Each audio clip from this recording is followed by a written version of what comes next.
I'd like to now recognize the gentleman from Pennsylvania, Representative Mackenzie, for 5 minutes. Thank you, Madam Chair. Appreciate the testimony today. It's a very important topic as we seek to combat the rising influence of China, and I think we all would like to make sure that we have greater bonds between the U.S. and the ASEAN countries that we're talking about here today. So for Ms. Wiesel, we have seen in the trade disputes between the U.S. and China the restrictions that have been placed by China on critical minerals coming into the U.S. and what that means for our economic, vibrancy is felt all across our economy potentially. And so are there opportunities that you see for us to build greater relationships with other countries in the region so that we could have a diversified supply chain in this area? Thank you for the question, Congressman. I think there absolutely are opportunities to build closer ties and stronger supply chains. I mean, we know this from going back to the first Trump administration when the U.S. was encouraging companies to build ASEAN, China Plus One strategies, and ASEAN understood that they were going to be a beneficiary of that. They also several of the ASEAN countries have important critical minerals and are looking to develop their supply chains. They see the United States as an important partner in helping them build both their build out their critical mineral supply chains, and that they are quite interested in partnering with us. And I think that what we need to show here is consistency. So some of the signals that we sent, for instance, that we want to build our own supply chains, but we have a 232 investigation going on critical minerals. So if they partner with us, are they then going to be subjected to 232 tariffs that are going to undermine the cooperation that we're seeking to build? If we can overcome some of those kinds of concerns and come up with the kind of financing that we need to support industry in building those supply chains, I think we have some very interested partners in ASEAN.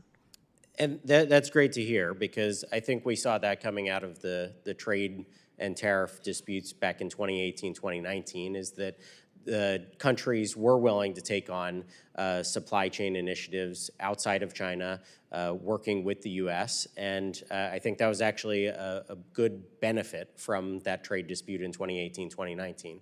I think we have the potential again this time with tariffs. There are two different issues going on. There is certainly the reciprocity issue that we see across the board being dealt with in a lot of countries. And then there is China. That is unique. The tariffs that are being placed on China are significantly higher than in other countries. And I think we have this same potential ahead of us here, because countries were shaken in 2018-19 doing business with China. They started getting out. Those that stayed, anecdotally, have come to regret that. And they have said, you know what, we got the warning shot in 2018-19. We didn't fully listen to you. We didn't get out. We didn't move our supply chains fast enough. And I think that that has a potential to be something that is going to speed up here in this latest round of tariffs. So if you're saying that that willingness is there, then the potential for that supply chain disruption with the higher tariffs placed on China, I think is very real. And I think ASEAN countries should be ready to take on that American business, get away from China, and I think we have the opportunity to have stronger bonds going forward. I'll close with one other question for you, is when we look at this disruption in trade going on right now, I would like to hear from you, what other opportunities outside of critical minerals do you see as the greatest opportunity for ASEAN countries to take on? Is it medical devices? Is it basic manufacturing, electronics? What do you see as the biggest opportunity for those economies to take on? I think that they are very interested in working with us on the digital economy and strengthening their digital trade with the United States, but also within each of these countries. They all are very committed. They have large numbers of young people who are really digitally